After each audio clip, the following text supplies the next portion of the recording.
Halo teman-teman, kembali lagi di JTech ID, channel kesayangan kalian semua, dan bersama saya Angga Wiguna Saputra. Dan selamat datang untuk kalian yang baru menemukan channel JTech ID. Untuk kalian yang baru menemukan channel ini, jangan ragu untuk tekan tombol subscribe-nya agar kalian tidak ketinggalan informasi lainnya jika ada pemberitahuan ataupun update video terbaru dari channel JTech ID. Dan terutama pastinya untuk mensupport channel JTech ID supaya bisa makin berkembang dan makin banyak subscribernya sehingga bisa memberikan konten-konten yang menarik dan bermanfaat untuk kalian semua ya. Gak perlu berlama-lama lagi.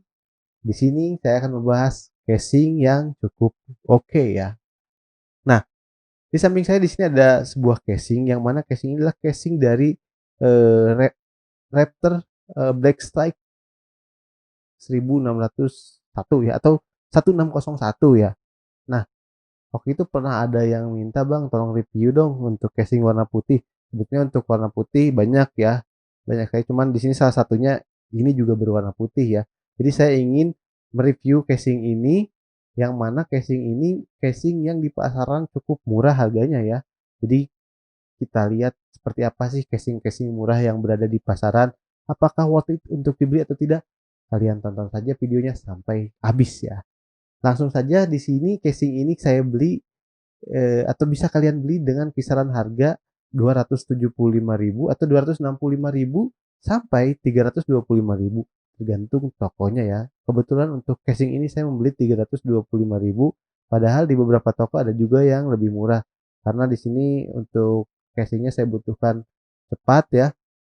Jadi saya memilih yang dekat eh, dengan pengiriman kurir instan ya. Jadi ya harganya cukup berbeda-beda ya, tergantung toko kalian di mana membeli. Nah, itu untuk seputar harga ya. Dan untuk tampilannya, tampilannya di sini belum, depannya tidak tempered glass ya, tapi sebuah plastik yang menurut saya plastiknya tidak terlalu terlihat mahal ya, atau tidak terlalu kokoh ya, terlihatnya ya seperti plastik murah ya.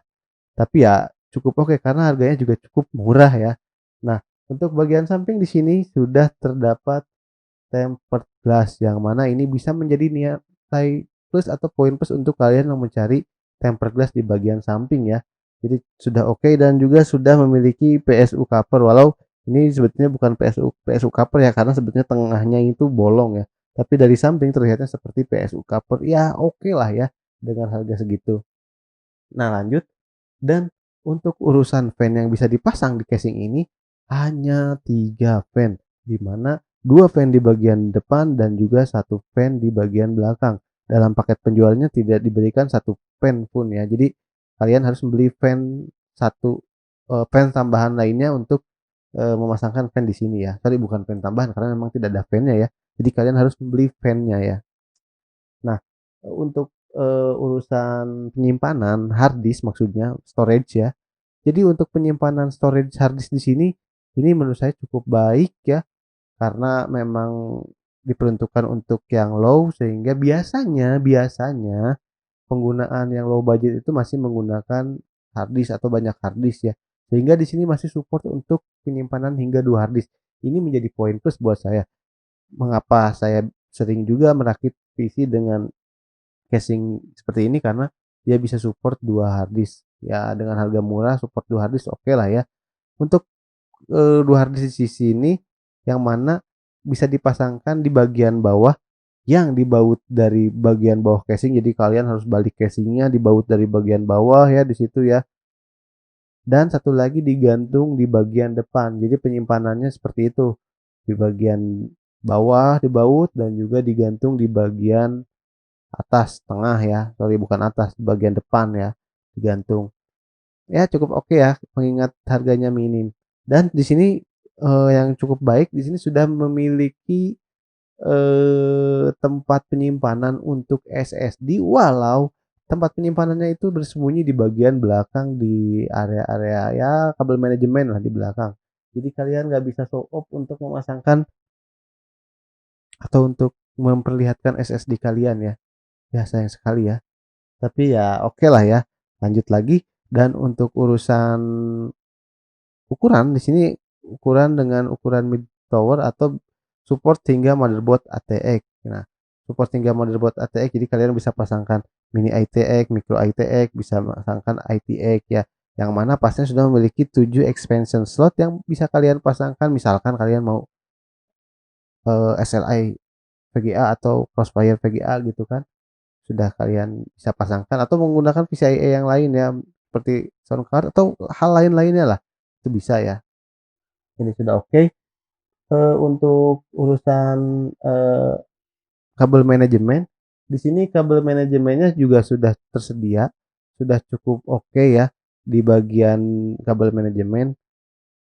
Tinggal kalian pintar-pintar mengakali untuk arah kabel dan lain sebagainya. Dan kekurangannya jika dilihat dari bagian depan atau samping di bagian atas ini, karena di samping ini tidak ada covernya, jadi kalian akan langsung melihat jika kabel kalian berantakan di situ akan terlihat. Jadi kalian upayakan bisa merapikan kabel di bagian belakang saja supaya bisa terlihat lebih rapih ya.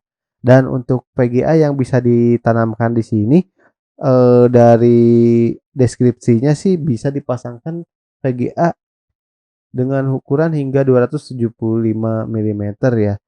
Namun sementara ini biasanya saya memasangkan VGA dari yang panjangnya seperti RX 570 yang dual fan atau GTX 1650 Super dan lain sebagainya yang memiliki dua fan itu masih oke ya. Saya belum coba yang triple fan seperti apa, tapi saya rasa sih masih bisa masuk ya. Nah, menurut saya ini casing sudah cukup oke, dengan airflow juga cukup oke di bagian samping ya. Untuk inletnya sudah terdapat celah-celah inlet untuk masuk, dan di bagian belakang juga untuk outletnya hanya satu, di bagian atas tidak ada outlet sama sekali ya. Dan untuk tampilan depan sih sudah cukup oke. Dia memiliki RGB strip yang mana bisa kalian rubah atau kalian matikan sesuai selera kalian, dan juga sudah support USB 3.0 ya. Yang mana jika motherboard kalian sudah support USB 3.0, kalian bisa memasangkan jack USB-nya ya. Jadi nanti dari I/O panel kalian bisa menggunakan USB tersebut. Nah, untuk I/O panelnya cukup standar ya. Di situ ada tombol reset, ada juga untuk pengaturan RGB, tombol powernya di depan, dan USB di bagian atas ya. Cukup oke lah ya menurut saya. Jadi bagaimana menurut kalian? Semua tergantung kalian. Silahkan tuliskan pendapat kalian di kolom komentar, dan jika ada tambahan ataupun kekurangan lain ataupun kritik lainnya, silahkan langsung saja tulis di kolom komentar, terlebih untuk membangkitkan semangat channel Gtech ID.